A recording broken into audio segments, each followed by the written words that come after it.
Golden தலைவா, அர்ஜென்ட்டா எனக்கு ஒரு கவிதை வேணும். கவிதையா? எதுக்குடா? கட்டினா கவிஞனை தான் கட்டுவேன், இல்லன்னா காவியத்தான் கட்டுவேன்னு சொல்லிட்டாரான் ஆளு. அதுக்கு நீ என்ன சொன்ன? கவிஞனா வரேன், கவிதையோட வரேன்னு சொல்லிட்டு. பரீட்சையே பக்கத்துல இருக்கவன பார்த்து தான் எழுதுவேன், அப்புறம் எப்படா கவிதை எழுதுவேன்? ரவி இருக்கிறப்ப எனக்கு என்னடா கவலை? டேய் சாமிநாதா, பஞ்சாப் பிரச்சனையை தீர்த்து வைன்னு சொல்லு, முயற்சி பண்றேன். காஷ்மீர் பிரச்சனையை தீர்த்து வைன்னு சொல்லு, முயற்சி பண்றேன்.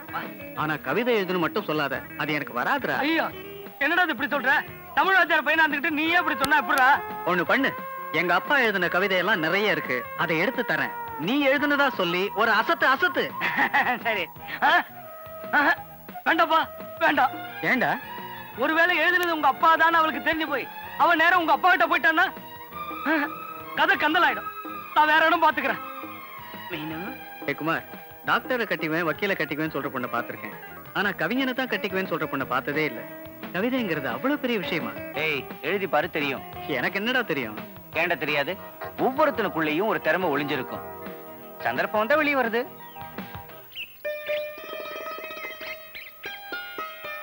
குமார், நீ சொன்ன சந்தர்ப்பம் வந்துகிட்டு இருக்குடா. யார பொண்ணு? நம்ம ஊர் பொண்ணுதான். நம்ம ஊர் பொண்ணா? நான் பார்த்ததே இல்லையே. நீ எந்த பொண்ணதான் தலை நிமிந்து பாத்திருக்க?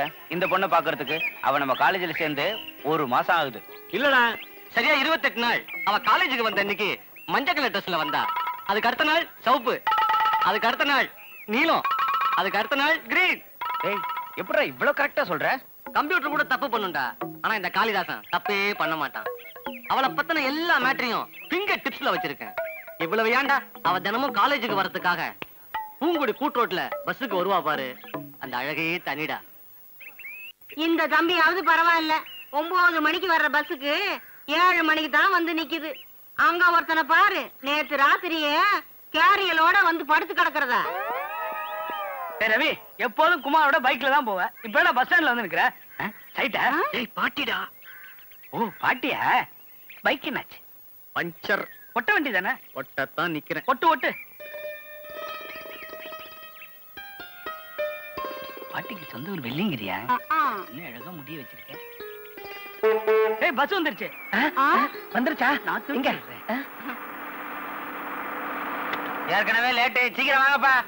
யாருங்க பாட்டி, கூட முன்னாடி போட்டு நீ மட்டும் பின்னாடி வா. பின்னாடி ஒரு சீட் இருக்கு, அங்க வந்து உட்காரு. சீக்கிரம் வாங்கப்பா. வரசாம ஏற மாட்டியா? தங்கத்தை வரசி தாயா பாக்கணும், இரும்ப அடிச்சுதான் பாக்கணும். ஐயோ, இந்த பஸ்ஸை விட்டு வர காதல் பஸ்ஸே கிடையாது. ரவி, இங்க நிறைய இடம் இருக்கு, வரியா? நான் வரல, எனக்கு இங்கே வசதியா இருக்கு.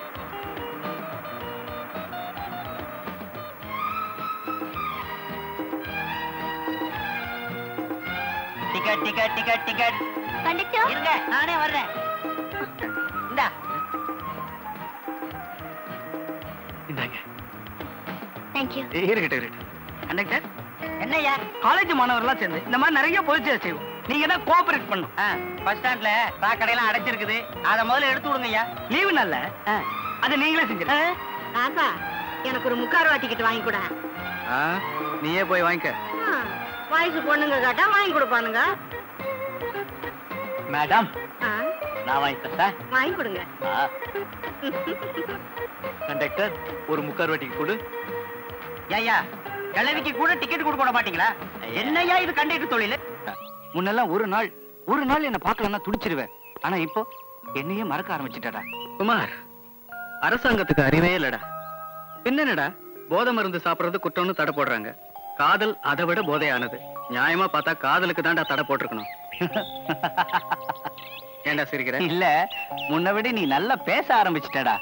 டேய், சும்மாவா சொன்னாங்க காதலிக்க ஆரம்பிச்சுட்டா கழுதைக்கு கூட சங்கீதம் வரும்னு? சங்கீதம் வருதுடா. அவன் நடையே அழகுடா. அவ அண்ணனோட உதையே அழகுன்னு ஊருக்குள்ள பேசிக்கிறாங்க. டேய், அவ ரத்னத்தோட தங்கச்சிடா. ஐ லவ் யூன்னு அவகிட்ட போய் நின்ன, ஐ வில் கில் யூன்னு அவ அண்ணன் உங்ககிட்ட வந்து நிப்பான்.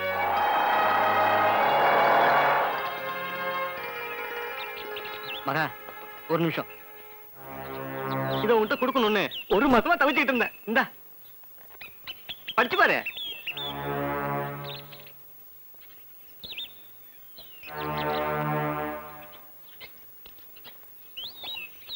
லவ் லெட்டரா? எஸ்.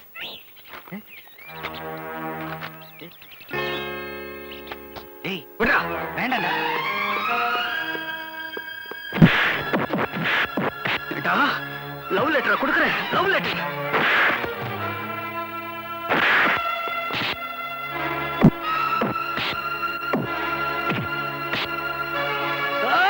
ரவி விடுடா. வேண்டாம்டா.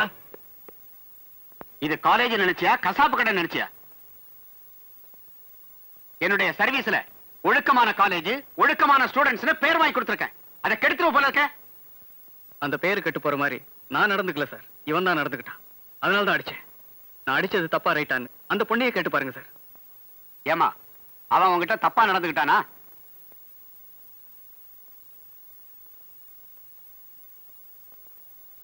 இல்ல சார். இவன் உனக்கு லவ் லெட்டர் கொடுத்தானா? கொடுத்தாரு சார். ஆனா லவ் லெட்டர் கொடுத்தது எப்படி சார் தப்பாகும்? சார், ஒரு பொண்ணு மேல ஒருத்தன் ஆசைப்படுறதும் ஆசையை வெளிப்படுத்துறதும் தப்பே இல்ல சார். அந்த பொண்ணுக்கு விருப்பம் இல்லைன்னு தெரிஞ்சதுக்கு அப்புறம் தகராறு பண்ணாதான் தப்பு. அதுக்கப்புறமும் அவ பின்னாலே சுத்துறாதான் சார் தப்பு. நானோ இவன் லவ் லெட்டர் கொடுத்தது தப்புதான் சார். ஒரு வீட்டுக்கு பொண்ணு பாக்குறதுக்காக மாப்பிள்ளையும் மாப்பிள்ளை வீட்டுக்காரங்களும் போறாங்க. மாப்பிள்ளை பிடிக்கலன்னு பொண்ணு சொல்லிட்டா மாப்பிள்ளைய உதைச்சு அனுப்ப மாட்டாங்க. நாகரிகமா சொல்லித்தான் அனுப்புவாங்க. அப்பா அம்மாவோட வந்து சம்மதம் கேட்டா தப்பு இல்ல. ஆனா அவனா வந்து சம்மதம் கேட்டா எப்படி சார் தப்பாகும்? அப்படியே இவர் உணர்ச்சி வசப்பட்டு அடிக்கிறதுக்கு நான் அவர் கூட பிறந்த தங்கச்சியும் இல்ல, கட்டிக்க போற அத்தை மகளும் இல்ல. Mister Ravi, this is the last warning. இந்த மாதிரி இன்னொரு தடவை கம்ப்ளைண்ட் வந்ததுனா I will take severe action. Go. அவன் லவ் லெட்டர் கொடுத்தா உனக்கு என்னடா? அவன் என்னமோ உன்னை காதலிக்கிற மாதிரியும் கல்யாணம் பண்றதுக்கு துடிச்சிட்டு நிக்கிற மாதிரியும் ஒரு நினைப்பு உனக்கு. இங்க பாருடா, காதல் பரீட்சையில ஃபெயில் ஆனவங்க தான் அதிகம். பாஸ் ஆனவங்க லட்சத்துல ஒருத்தன் தான், அதுவும் 3rd கிளாஸ்ல. அதான் கிளாஸ்ல பாடம் ஓடல, படம் ஓடிட்டு இருந்தது. படம் ஓடுதோ பாடம் ஓடுதோ, இப்ப நான் ஓட வேண்டியது இருக்கு. மேல பாருங்கடி, ஒரே மழை வர மாதிரி இருக்கு. ஆமாண்டி, சீக்கிரம் போலாம். அப்ப நான் வரேன். பாய் பாய்.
பாதையில் வந்தாய், பாதையில் நனைந்தாய், நீ சேலையை விலக்க ஒரு சோலை தெரிந்தது.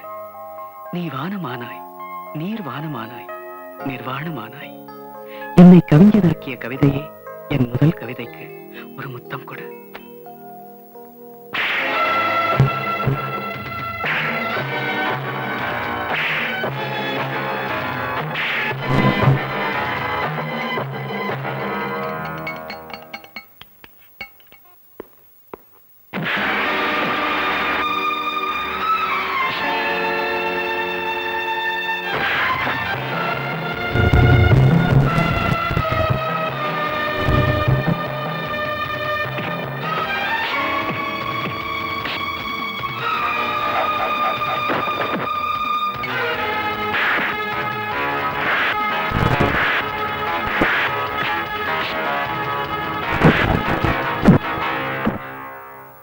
வாத்தி உன்னதாயா வாயா வெளியில.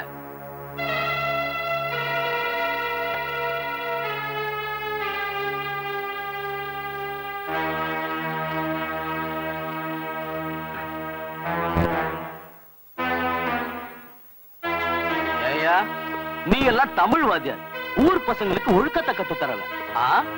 முதல்ல உன் பையனுக்கு ஒழுக்கத்தை கத்து கொடு. என் மகன் என்ன தப்பு பண்ணா? நாங்க பொண்ணுங்களை படிக்க அனுப்புறது உன் பையன் காதல் விளையாட்டு விளையாடுறதுக்கு இல்லையா? இனிமே என் தங்கச்சியை பார்த்து கவிதை எழுதுன கைய வெட்டிடு. என் தங்கச்சி போற பக்கம் உன் கழுத்து அசைஞ்சுது, கழுத்தை சீவிடுவேன்.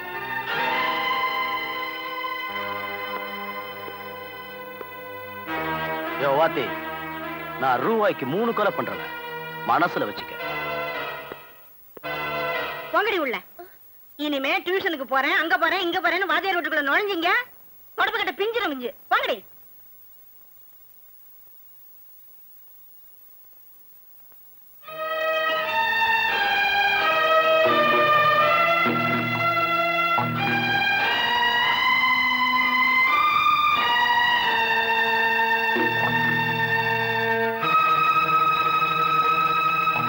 உள்ள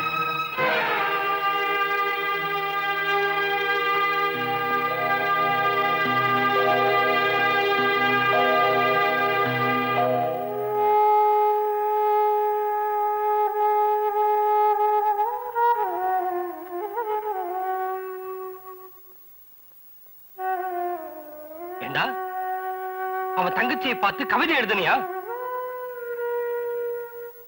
அஸ்கல், நான் கேட்கிறேன், பேசாம நிக்கிறியா?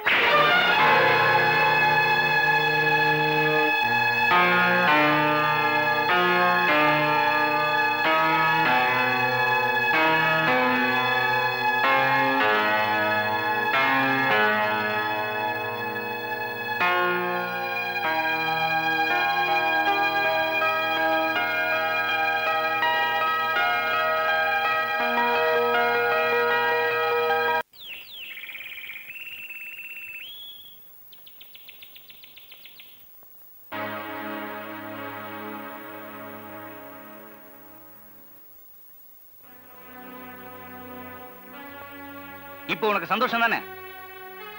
எவனோ ஒருத்தன் உனக்கு லவ் லெட்டர் எழுதுனது தப்பு இல்ல, ரவி கவிதை எழுதுனது மட்டும் தப்பு. அவன் எழுதின லவ் லெட்டர்ல ஒரு நாகரிகம் இருந்தது. அதுக்காக ஒரு ஆம்பளை நீ கை நீட்டி அடிப்பேன்? கையில அருவாள் மட்டும் கிடைச்சிருந்தா வெட்டியே இருந்திருப்பேன். அசிங்கமா வர்ணிச்சு எழுதுறதுக்கு பேரு கவிதை இல்ல. அவன் உன்னை பத்தி எழுதல, பொதுவா எழுதியிருக்கான். ஒரு பொண்ணை பத்தி எழுதியிருக்கான். அதுக்கு நீ தூண்டுகோலா மட்டும்தான் இருந்திருக்க. தனியா மழையில நனைஞ்சு நின்ன உன்னை பார்த்து இவன் கவிதை தான் எழுதினான். வேற ஒருத்தனா இருந்தா காமசூத்திரமே எழுதியிருப்பான். இருந்தா தமிழ் வாத்தியார் மகன் மாதிரி இருக்கணும்னு நம்ம ஊருக்கே உதாரணமா இருந்தவன உங்க அண்ணன் ஊரே பார்த்து சிரிக்கிற மாதிரி கேவலப்படுத்திட்டான். பிரின்சிபால மிரட்டி ரவியோட சர்டிபிகேட்ல சிகப்பு கூட கிழிச்சு இனிமே அவன் படிக்கவே முடியாம பண்ணிட்டான் உன் அண்ணன். உன்னால அவன் மானம், மரியாதை, படிப்பு எல்லாமே போச்சு. இதையெல்லாம் உன்னால திருப்பி கொடுக்க முடியுமா சொல்லு? உனக்கு கற்ப அழிஞ்சிருந்தா எவ்வளவு துடிச்சிருப்பியோ அதை விட அதிகமா துடிக்க வச்சிட்டிய அவனை. நல்லா இரு.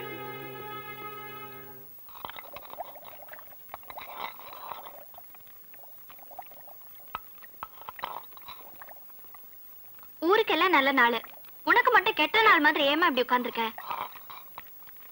கொஞ்சம் அடுப்பாத்துக்க. இருந்தா தமிழ் வாத்தியார் மகன் மாதிரி இருக்கணும்னு நம்ம ஊருக்கே உதாரணமா இருந்தவன உங்க அண்ணன் ஊரே பார்த்து சிரிக்கிற மாதிரி கேவலப்படுத்திட்டான். உனக்கு கற்ப அழிஞ்சிருந்தா எவ்வளவு துடிச்சிருப்பியோ அதை விட அதிகமா துடிக்க வச்சிட்டிய அவனை.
இத அசைக்க முடியாது போல இருக்கு.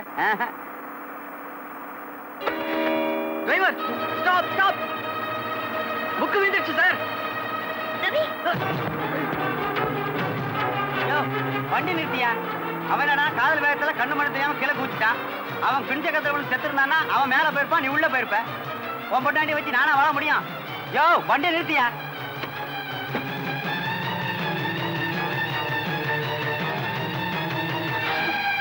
ரவி உங்களுக்கு ஒண்ணும் ஆகலையே? இல்லம்மா. இந்த காலத்து பசங்க காதலுக்காக ஓடுற பஸ்ல இருந்து மட்டுமா குதிப்பானுங்க? பறக்கிற ஏரோப்ளேன் இருந்து கூட குதிப்பானுங்களே. என்னமா கண்ணு? எந்திரிச்சு போயா. ரவி ஒரு சாதாரண புக் விழுந்ததுக்காக பஸ்ல இருந்து ஏன் குதிச்சீங்க? அது சாதாரண புக் இல்ல, என் மகாவோட புக். என் மகாவுக்காக நான் எதையும் செய்வேன். ரவி என்னால உங்க மானம், மரியாதை, படிப்பு எல்லாமே போயிடுச்சு. எப்படி உங்களால அதை தாங்கிக்க முடியுது? இதெல்லாம் போனதுனால தானே எனக்கு நீ கிடைச்சிருக்க. இப்ப சொல்லு, என்னால தாங்கிக்க முடியாதா? என்னால முடியல ரவி. மகா ஆமா ரவி, என்னால தலை குனிஞ்ச நீங்க என்னாலேயே தலை நிமிரணும். எந்த ஊர் உங்களை கேவலமா பேசிச்சோ அந்த ஊருக்கு உங்களால பெருமை கிடைக்கணும். எங்க ஊர்ல பிறந்தவன் எங்க ஊர்ல பிறந்தவன்னு இந்த ஊர்ல இருக்கிற ஒவ்வொருத்தரும் உங்களை சொல்லணும். அதுக்கு நான் என்ன பண்ணணும் மகா? நீங்க நிறைய கவிதை எழுதணும், பெரிய கவிஞர் ஆகணும். மகா, என்ன எழுத தூண்டினதே உன்னுடைய இளமையும் அழகும் தான். அந்த இளமைக்கும் அழகுக்கும் இருக்கிற சக்தி உனக்கு தெரியாது, எனக்கு தான் தெரியும். அது என்ன நிறைய எழுத வைக்கும். நான் எழுதுறேன் மகா, உன் ஆசைப்படியே நான் நிறைய எழுதுறேன் மகா. எங்களோட காதல் கவிதையில பிறந்து கவிதையிலே வளர்ந்தது. நான் எழுதின ஒவ்வொரு கவிதைக்கும் அவதான் காரணமா இருந்த அவகிட்ட என்னோட கவிதைகளை காட்டி ஆனந்தப்படுவேன். ஒரு நாள் நான் எழுதின கவிதைகளை காட்டுறதுக்காக அவ வீட்டுக்கு போன போது, மகா குட்டி,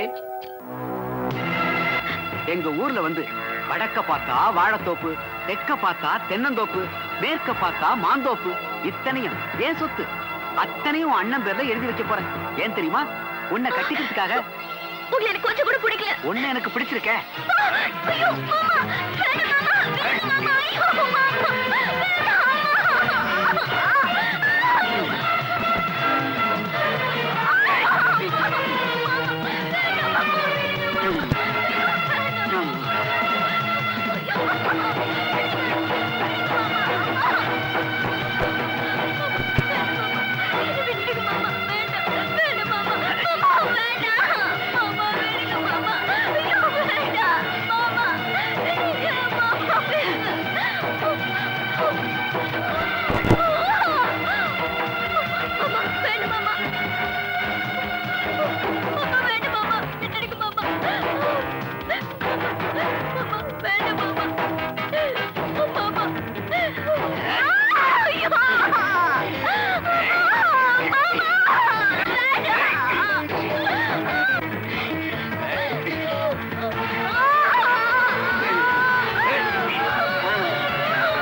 என் மகாவை காப்பாத்த போனா அந்த கொலைக்கே காரணமாயிட்டேன்.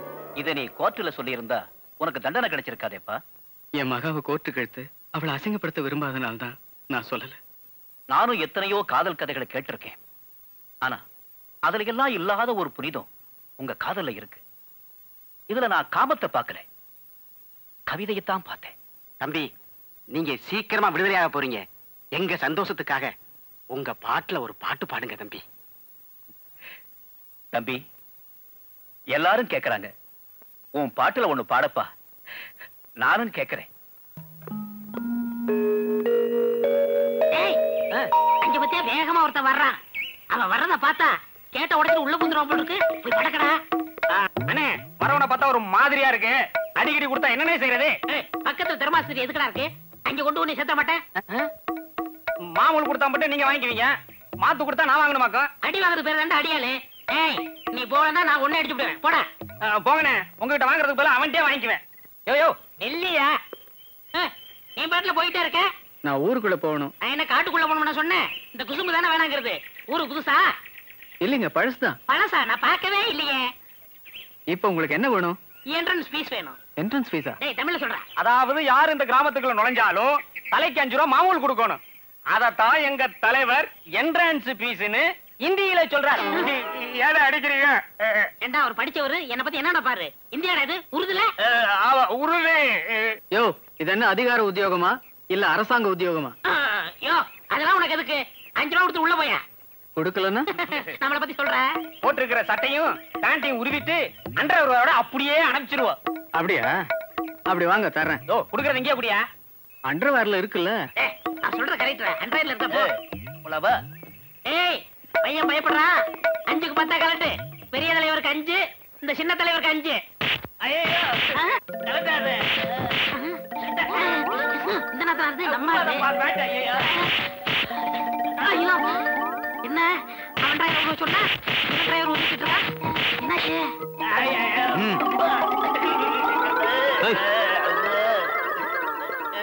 டேய், இனிமே யாருகிட்டயாவது 5-10 வசூல் பண்ணீங்க, இன்னைக்கு சட்டையை உரிச்ச மாதிரி நாளைக்கு தோலை உரிச்சு தொங்க விட்டுருவேன். நான் அப்பவே சொன்னேங்க, இவர் படிச்சவரு, மாமூல் வாங்காதான்னு சொன்னேன். கேட்டியா? இந்த நீங்க போங்க.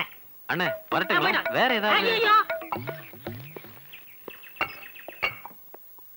அண்ணே வணக்கண்ணே. நான் விடுதலை ஆயிட்டேனே. ஏன் என்கிட்ட பேச மாட்டேங்கிறீங்க? பேசுங்கண்ணே.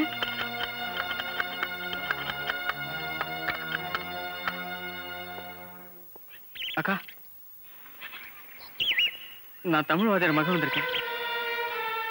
ஏன்க்கா யாருமே என்கிட்ட பேச மாட்டேங்கிறீங்க? நான் ஜெயிலுக்கு போயிட்டு வந்திருக்கேங்கிறதுக்காகவா?